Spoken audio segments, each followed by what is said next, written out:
Thank you for watching Why I Killed You TV. Please make sure to like, comment, share, and subscribe to this particular video. Today we're going to be talking about a very heartbreaking case, a very disturbing case in Tenino, Washington. Marcia Norman, who was an 82-year-old grandmother, was found murdered in a manner that authorities have described as one of the most horrific sights they had ever seen. On April the 1st, 2025, Marcia Norman was last seen at her home in Tenino.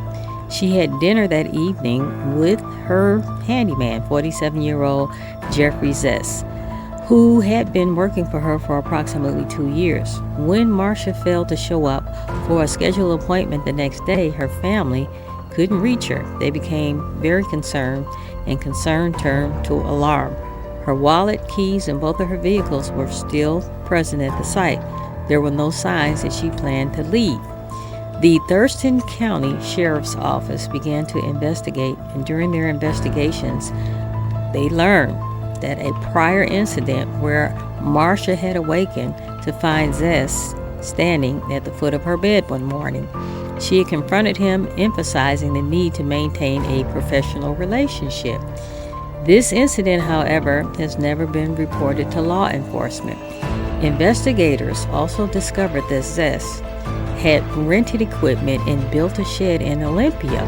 Evidently, this property in Olympia was also owned by Marcia. Shortly after Marcia's disappearance, this is when the shed was built. Cadaver dogs alerted authorities to the presence of human remains beneath the shed.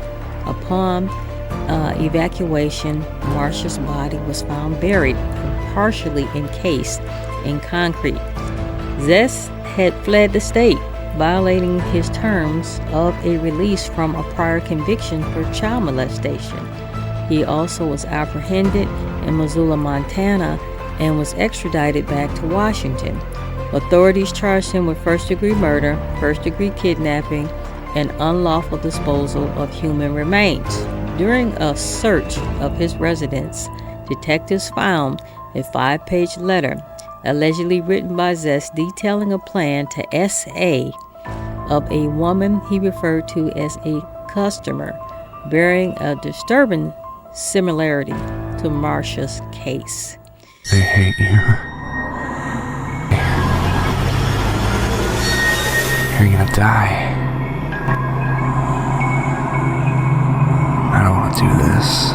Authorities found the body of Marcia Norman buried under a shed in Olympia, encased in concrete. Couples Jackie Kent live tonight in Seattle with why her handyman, Jeffrey Zizz, is a person of interest in this case. Jackie?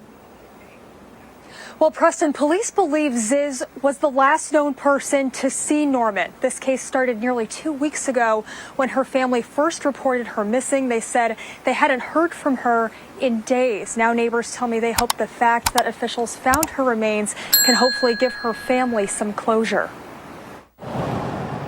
Nearly 2 weeks after Marcia Norman was reported missing from her Thurston County home, heartbreak for neighbors, learning detectives found the 82-year-old's body in Olympia. I'm horrified that it happened. I think I really wanted it to be a miscommunication somewhere along the way. Detectives report interviewing witnesses and collecting evidence to ID this man, Norman's handyman, Jeffrey Zizz, as a person of interest. They claim he had dinner with Norman on April 1st and was the last known person to see her. If it was him, you need to be careful, you know, who you hire and what kind of relationships you have with people that work around your home and are in and out of your property. That's the right name, Your Honor.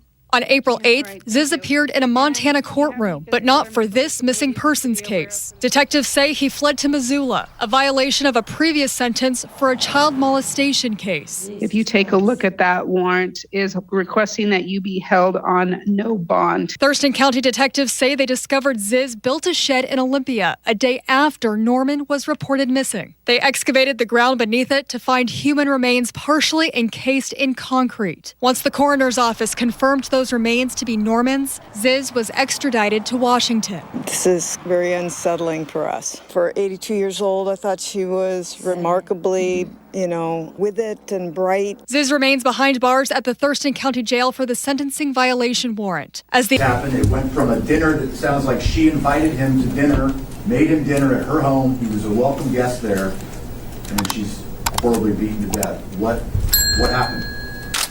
Well, it's hard to always come up with a motive. We find a lot of things in law enforcement. You usually find out who, what, when, where, how.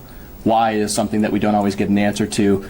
But if I had to guess at this point in time, it's because the suspect we have in custody is a violent person. Sad, man.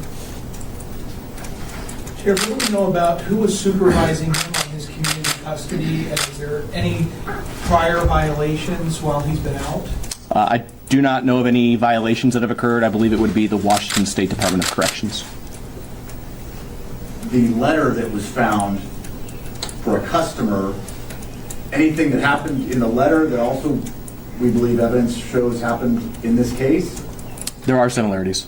Can you expand on that? That part we're still investigating. And again, this, just because Mr. Zizz is in custody and charges are being filed, detectives have a lot of follow-up to do on this case. The letter that they uncovered is extremely disturbing. Yeah, where her remains were found, was that at his property or a friend's property or her property? I was kind of confused on that. Totally separate property that he was also conducting business on. Was that here in Thurston County? It was. Was it his property or separate? So, Not his, yeah, correct. Not her or somebody else? Correct. Yeah, third party. Can you talk about the flock system? I don't know if a lot of people know what that is. It's an Olympia PD thing, how that was, what it is and how it kind of helped with the case. Yeah, so flock cameras are automated license plate reader cameras, and essentially they provide two separate functions. The first is that they can provide real-time hits for law enforcement. So as cars drive through there, let's say a stolen vehicle drives through an intersection, the camera will read the plate and send a hit to all the working law enforcement officials so that they know there's a stolen car in the area. The second function that the LPR cameras have is that they have a retention period, and so law enforcement can go back in time and say, hey, we want to look for this specific vehicle, this make, this model, this license plate, and we want to see if this vehicle was driving during these parameters.